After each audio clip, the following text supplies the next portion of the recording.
Would you guys welcome my friend Louie Giglio?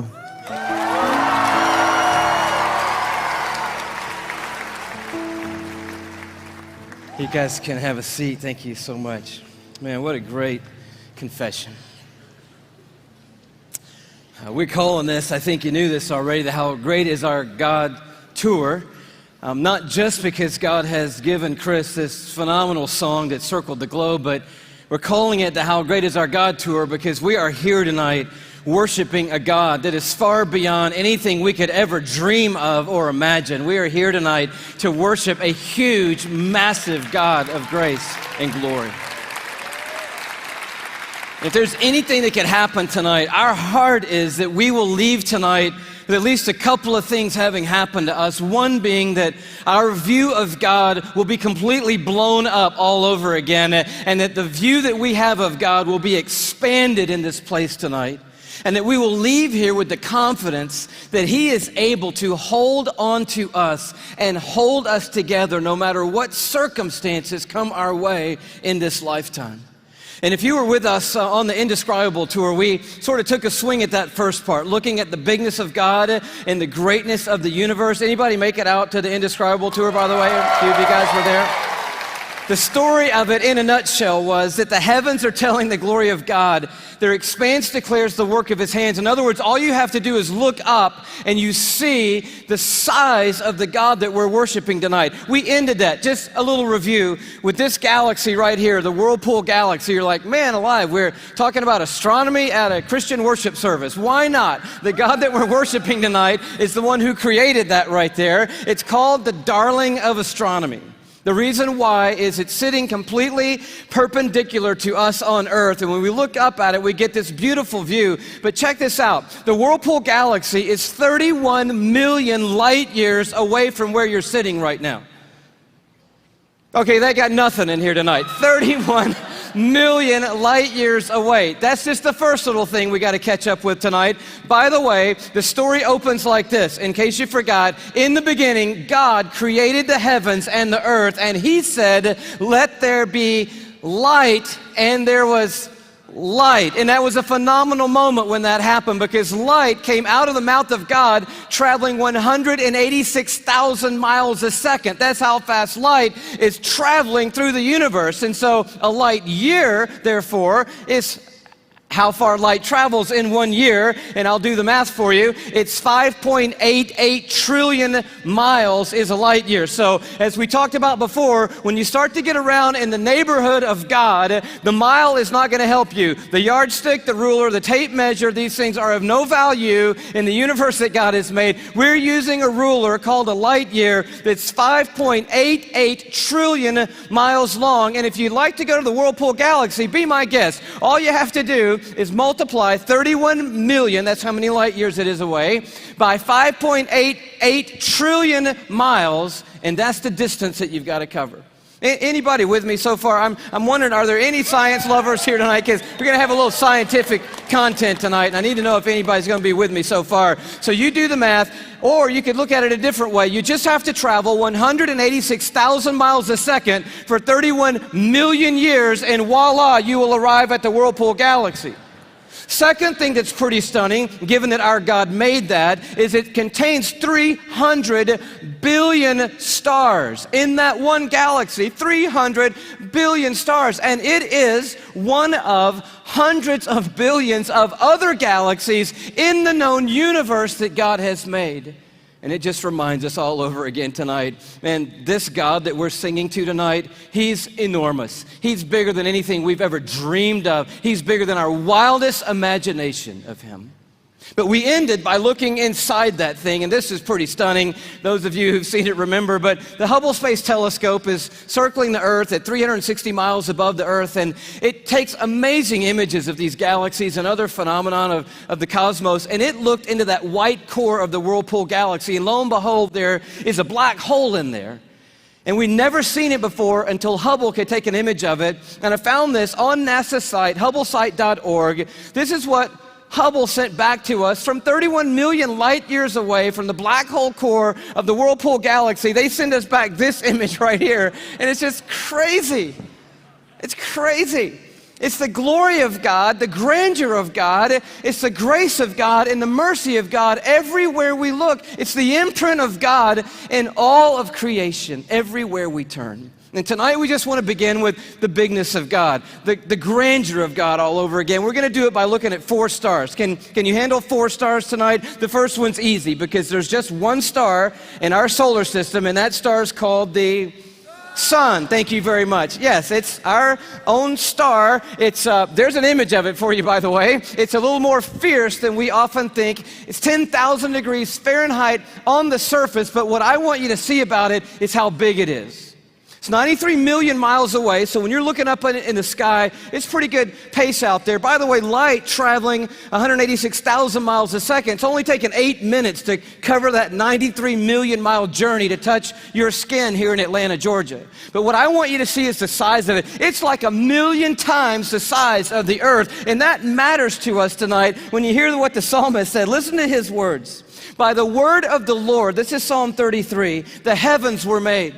In other words, God didn't lift a finger when he made the universe. By the word of the Lord, the heavens were made. But he goes on to say, their starry hosts by the breath of his mouth.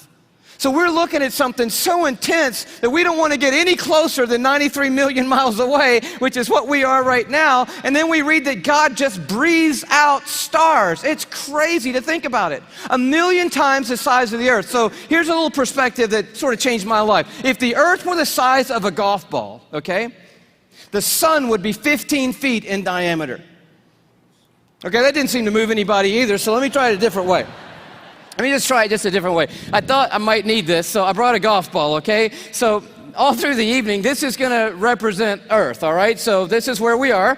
I need everybody in the building to look as closely as you can and find yourself, okay? And when you found yourself, I want you to nod your head so that I know you've located you on the earth, okay? You nodding your head? Okay, you found yourself. If the earth were a golf ball, the sun would be 15 feet in diameter. That's not 15 feet in diameter. Can we blow that up just a hair and maybe give them 15 feet in diameter? So here's a little perspective for you, okay?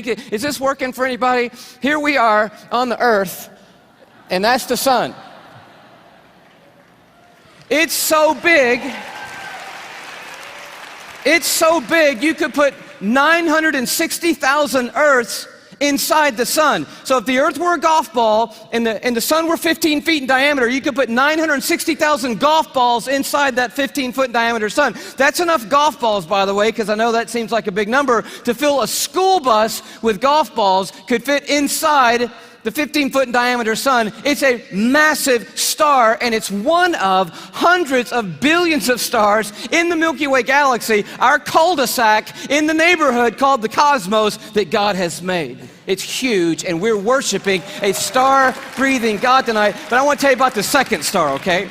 Because the second star absolutely wrecked my life. I heard about it when I was a high school student here in Atlanta. One of our youth leaders did a talk, and he mentioned this star. I didn't know how to talk to God for about 2 months after I heard about this star. It's called Betelgeuse or Betelgeuse. You can pick your pronunciation. I'm obviously going with Betelgeuse, and Betelgeuse is incredible. Here it is in the night sky. I know it doesn't look incredibly ferocious, but it's 427 light years away. So that's 427 times 5.88 trillion miles away from us right now. Draw it in a little closer with the Hubble Space Telescope, and you can start to get a little bit of the feeling of its intensity. But this is the crazy thing about Betelgeuse. Are you ready for this? Betelgeuse is twice the size. Are you ready? You think I'm going to say twice the size of the sun? Oh no, it's twice the size of the Earth's orbit around the sun, Betelgeuse is. It's crazy. If the earth were a golf ball, Betelgeuse would be the height of 6 Empire State Buildings on top of each other. Now, come on, have you seen the Empire State Building? I mean, maybe what you're going to need to do is gather the family, get a golf ball, get some plane tickets, and fly up to New York. And you're going to go into Midtown, you're going to take your golf ball and put it on the sidewalk outside the Empire State Building. Don't worry about people thinking you're crazy. They're not even going to notice you in New York. You're going to go across the street. You're going to look up at the Empire State Building and imagine 5 more Empire State Buildings on top of the Empire State Building. That's Betelgeuse, and that's the earth, and somewhere you're on it.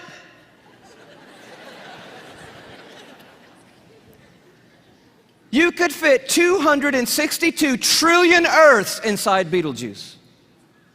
So if the Earth were a golf ball, that would be enough golf balls to fill up the Superdome with golf balls. 3,000 times.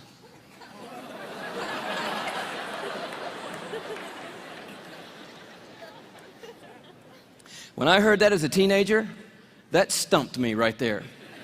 Because most of my praying had been advising God, correcting God, suggesting things to God, drawing diagrams for God, reviewing things with God, counseling God. The third star, can you go a little bit bigger with me? The third star is called Musifi. Here it is in the night sky. It's that gold star to the top left. We have the big image of it. It's 3,000 light years away, but I just want you to see it in the span of all these little glittering stars so that you know that at times when you look up at night, it is not just twinkle, twinkle, little star, how I wonder what you are. I'm telling you what you are. What you are is intense and huge and massive and ferocious is what you are. And this one used to be called Herschel's Garnet Star. Check it out. If the Earth were a golf ball, Musifi would be the width of 2 Golden Gate bridges end to end. Apparently, you're going to need to go from New York to the West Coast. Go to San Francisco with your family and your golf ball. Place your golf ball at the beginning of the Golden Gate Bridge. Go across the bay into Oakland to a high place where you can see the entire Golden Gate Bridge. Another second Golden Gate Bridge will be in your imagination. Span all the way back the 2 Golden Gate Bridges to the very beginning and find your golf ball over there. That's the Earth, and somewhere you're on it. One of the stars in the Milky Way galaxy. It's so big you could fit 2.7 quadrillion Earths inside this one star. Thank you so much. Where have you been all night?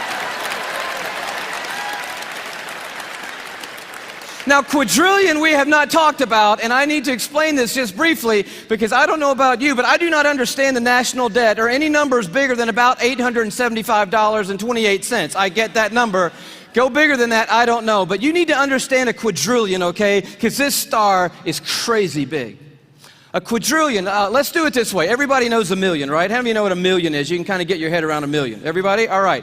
You know that a billion's 1,000 million, and a trillion is 1,000 billion, and a quadrillion is 1,000 trillion, right? Everybody knew that? Here's the perspective. This changed my life, right?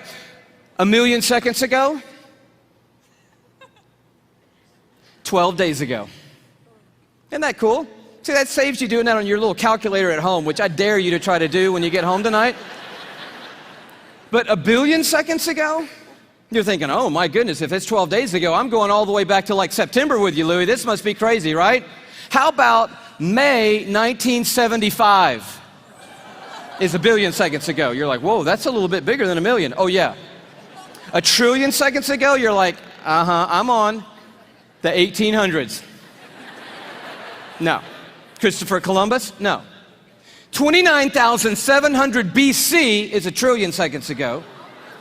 A quadrillion seconds ago, 30,800,000 years ago is a quadrillion seconds ago. We're talking about a really large number, and Musifi is so big, you could put 2.7 quadrillion Earths inside this one star. But it is not even the biggest star we have found. I love science, and science has just brought us the largest star they found. It's called, are you ready for this? Canis Majoris.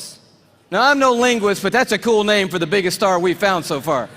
I think that means the big dog star, and that's exactly what it is. I bring it to you as a little bitty purple, glow just to the right of center there. But Canis Majoris, oh wow. If the Earth were a golf ball, Canis Majoris would be the height of Mount Everest.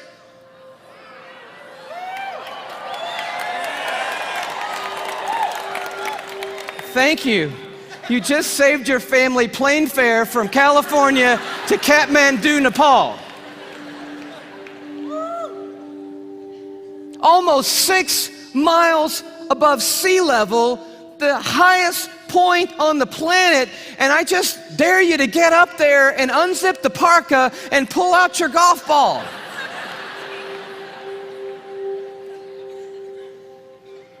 You could fit 7 quadrillion Earths inside Canis Majoris. That's enough Earths, if the Earth were a golf ball, to cover the entire state of Texas in golf balls, 22 inches deep.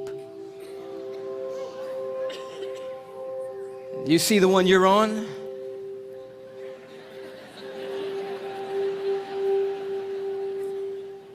Maybe this will help a little bit more. This absolutely blew my mind. Just a little journey through our solar system. Everyone knows our planets and sort of how we fit in to the story here. You see really quickly that we're not even the biggest deal in our own solar system, but as Earth comes by, you have to know tonight that we are living on a privileged planet. Anyone would tell you we're living at one of the most special places, if not the most special place in all of creation. But Neptune comes by and Saturn and then Jupiter, and you're like, okay, we're not all that big, even in our own little cul-de-sac.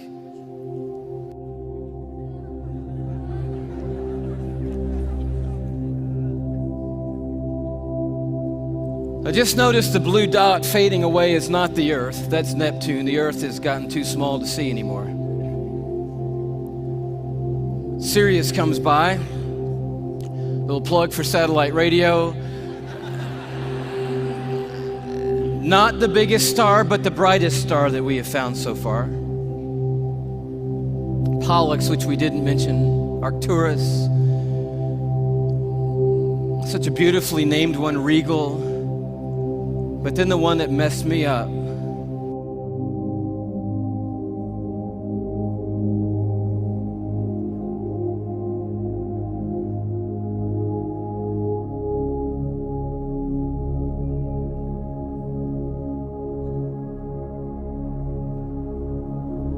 Our third star, Musifi.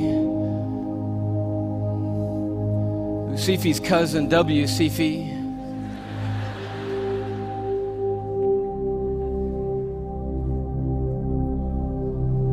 And Canis Majoris.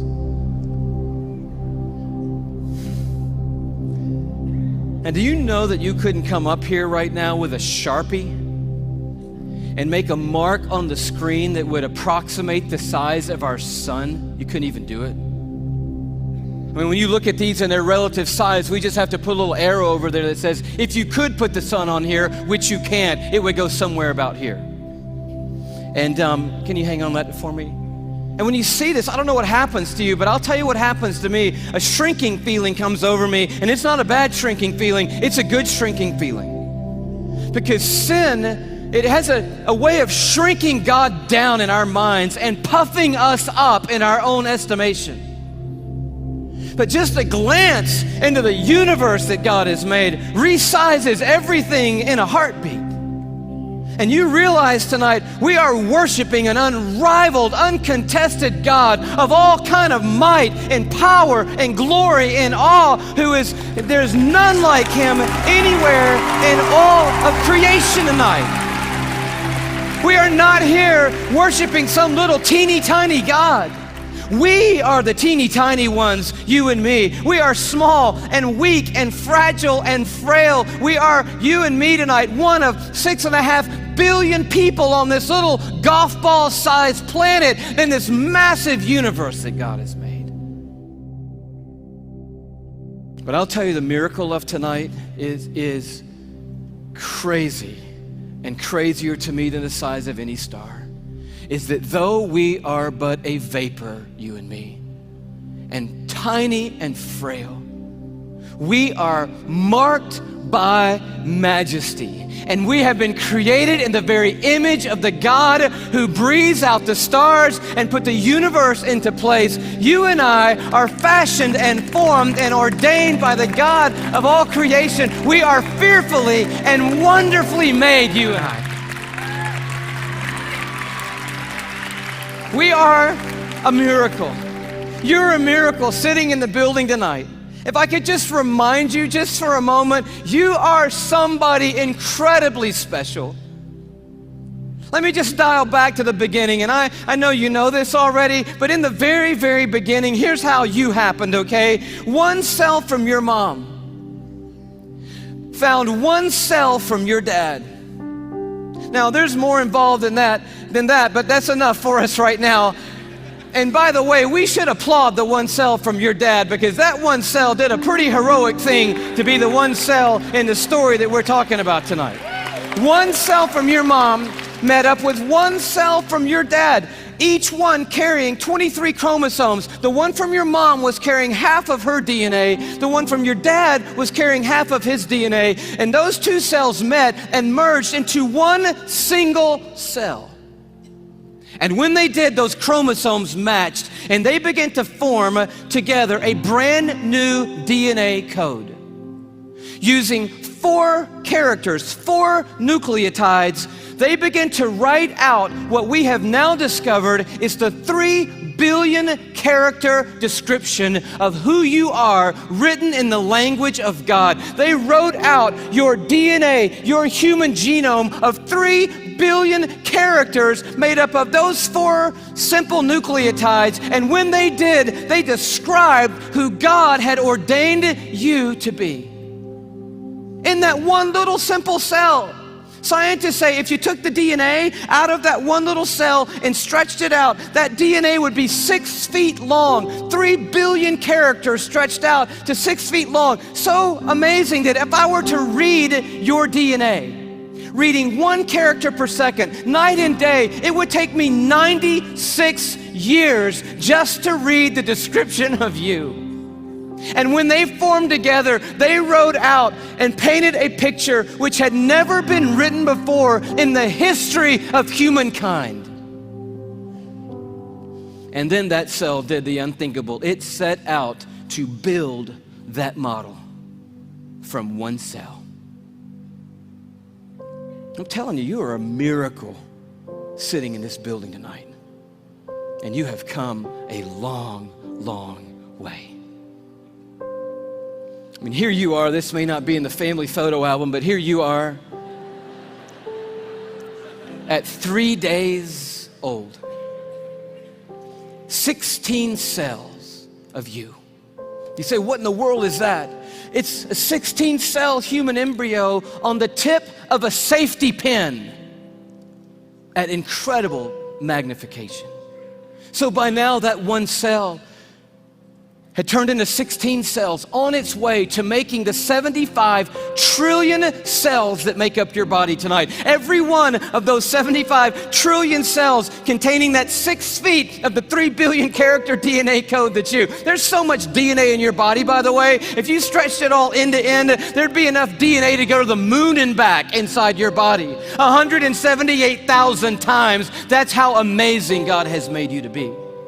75 trillion cells in your body. And when I told you that, 50,000 of those cells died and were replaced by brand new cells when I told you that.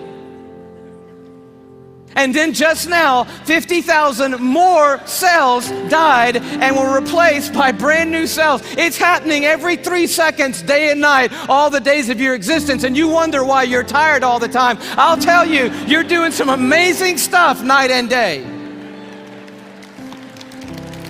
We're miracles, you and me. I love the way Augustine said it, one of the great fathers of the church and of the faith. He just nailed it when he said it like this.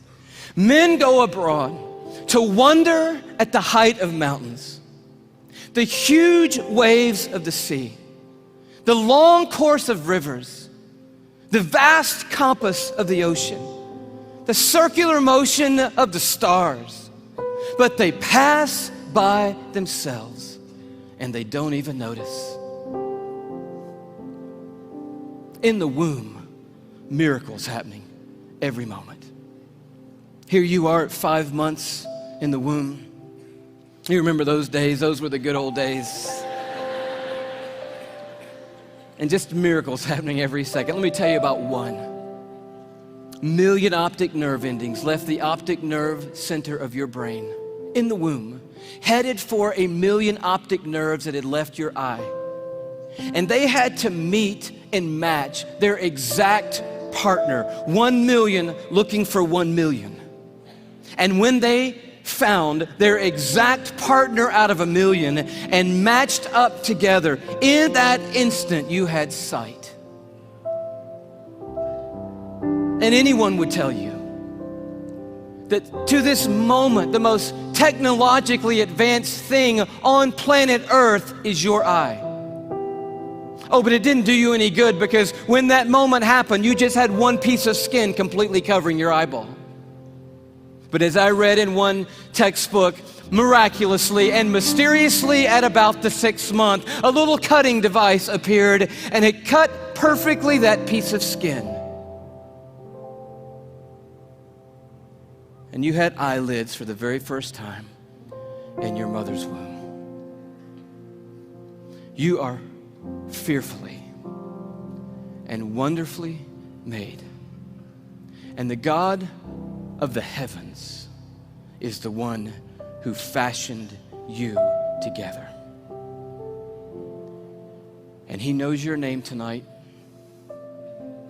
And he knows every single thing there is to know about you.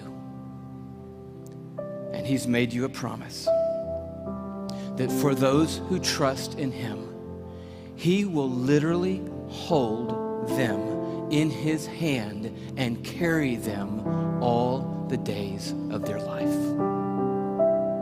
This Psalm 33 that talks about a star-breathing God turns an interesting corner.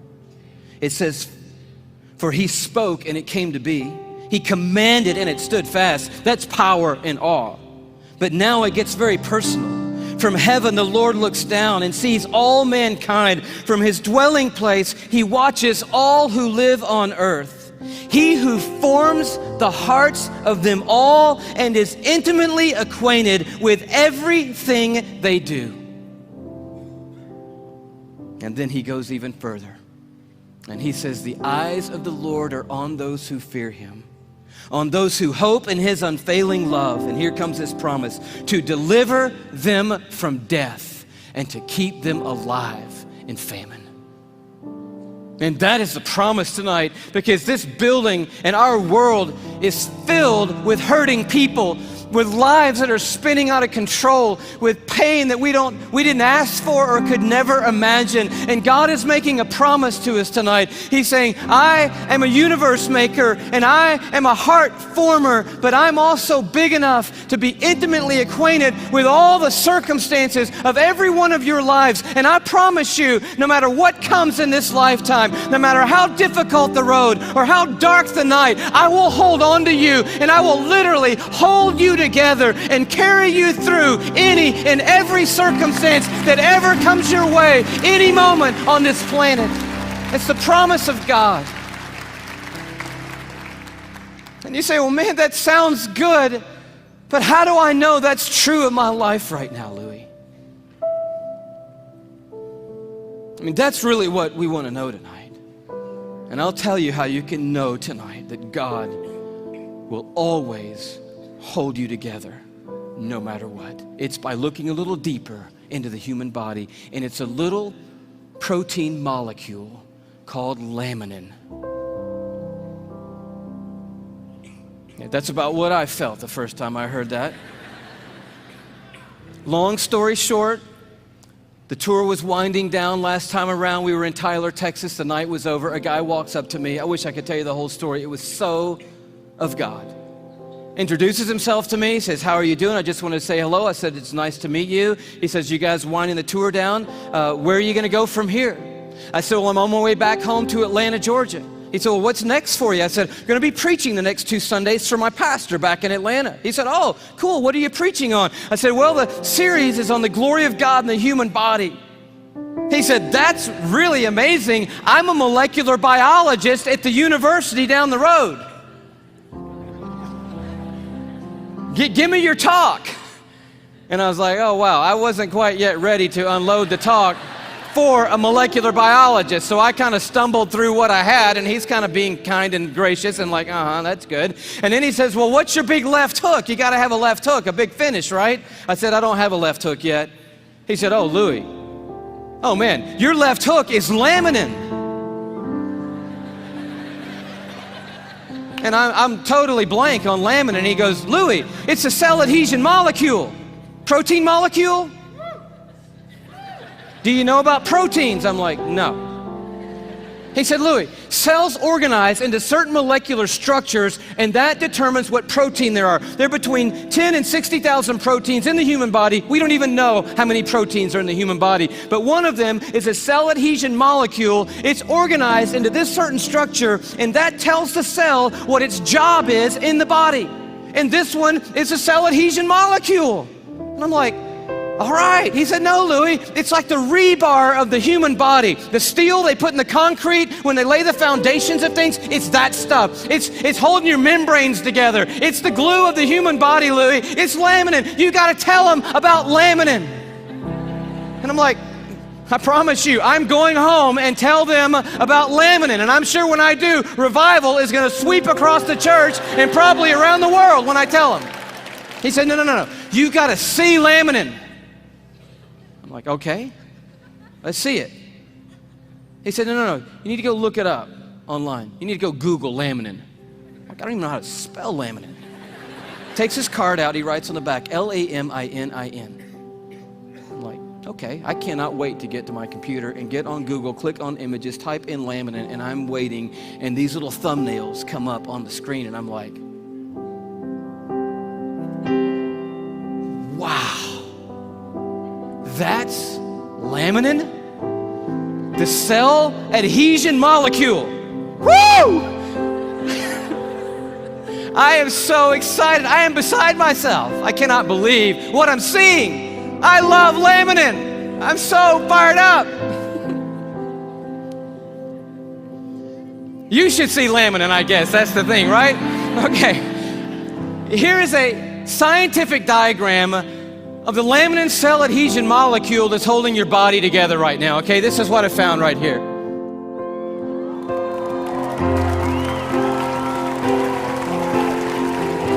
No, come on, that's crazy. That's just crazy. I just can't believe it. I emailed that guy back so fast, I'm like, wow, what in the world? He said, you want to see an actual laminin molecule? I'm like, oh no, man, the diagram was cool for me. I'm happy with that. Don't bother sending anything else. I'm like, yes! And he sends me this image, an electron microscopic image of an actual laminin protein molecule. It looks just like this.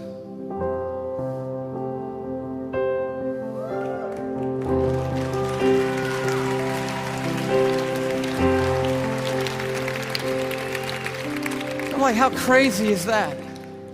That the stuff that holds our bodies together, that's holding the lining of your organs together, holding your skin on, is in the perfect shape of the cross of our Lord Jesus Christ. And immediately I'm thinking about the words of Paul in Colossians 1. You know this beautiful passage where Paul's talking about the supremacy of Christ and the sufficiency of Christ. He says, for by him, talking about Jesus Christ, all things have been created, things in heaven and things on earth. All things were created by Jesus and for Jesus.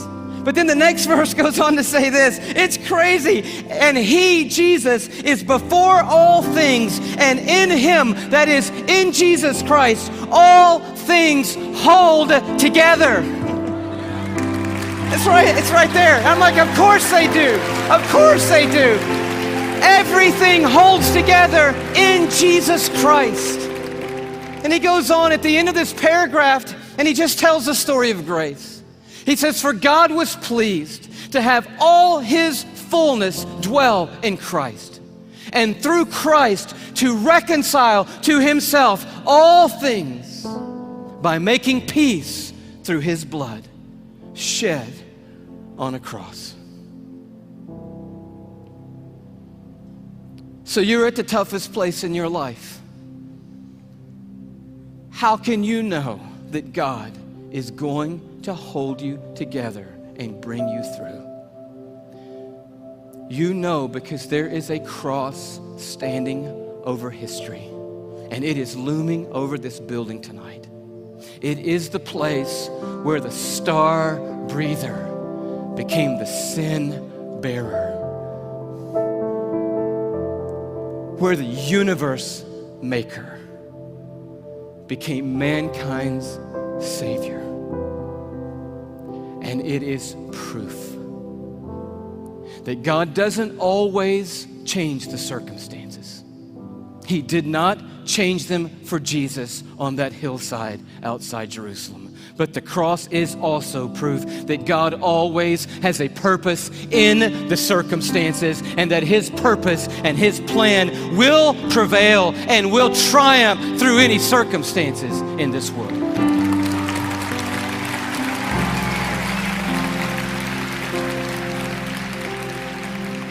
So we just close with this question.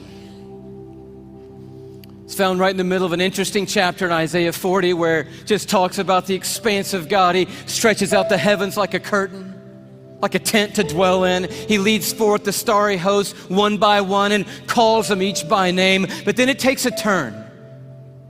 And the writer of Isaiah says, "So why do you say, O Jacob? And why do you complain, O Israel? My way is hidden from the Lord." Or say, "My cause is disregarded by my God." In other words, there was a moment in the history of Israel when they felt like God had completely lost sight of them. That yes, I believe that God is big enough to make the world. I even believe that God ordained and made me. And now coming present tense, I'll accept the fact that God gave His Son on a cross. But what I really need to know right now, what really matters most to me right now is, does God see what I'm going through? Does He see what I'm carrying? Does He know that I can't take one more step or one more day? Does He care, and can He do something? That's what I need to know. And Isaiah answers, and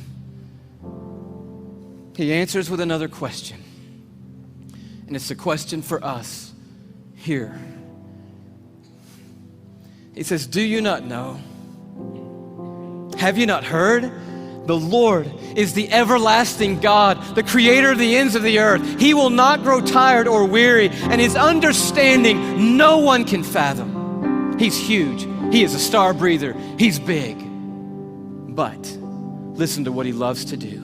That God, that creator of the ends of the earth, that I do not grow tired or weary, that my understanding's too great for you, that God, here's what He does. He gives strength to the weary, and He increases the power of the weak. For even the youths will grow tired and weary, and young men will stumble and fall. But those who hope in the Lord, another translation, those who wait upon the Lord.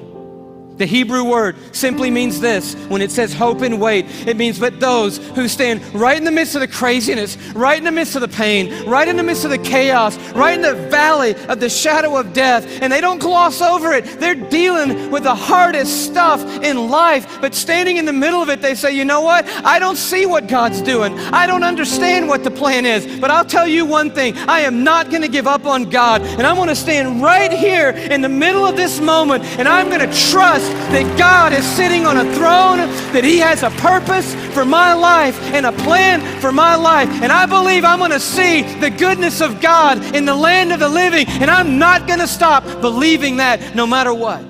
That's what the word means, to wait and to hope on the Lord. And He said, and here's the promise.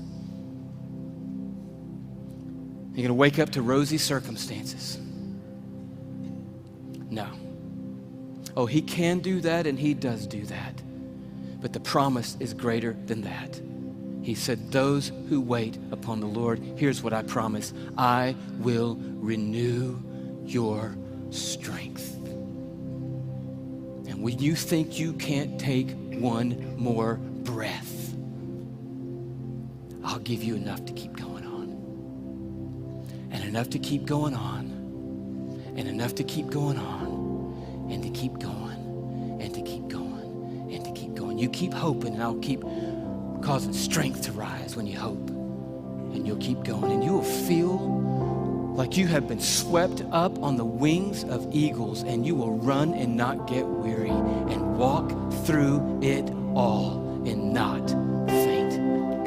He said, I will hold you.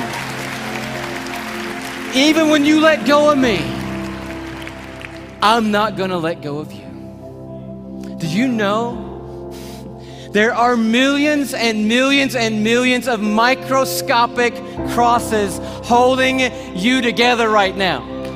And one giant, glorious cross of Jesus Christ that's holding every one of us that's trusted in Him onto the Heavenly Father and holding the Heavenly Father onto us. And it's going to keep holding us onto Him, that cross, forever and ever and ever and ever. We will never not be carried by the strong hand of a universe-making God, and He will bring us through. That is the promise of the everlasting God. Amen. God bless you. Bless you. Bless you.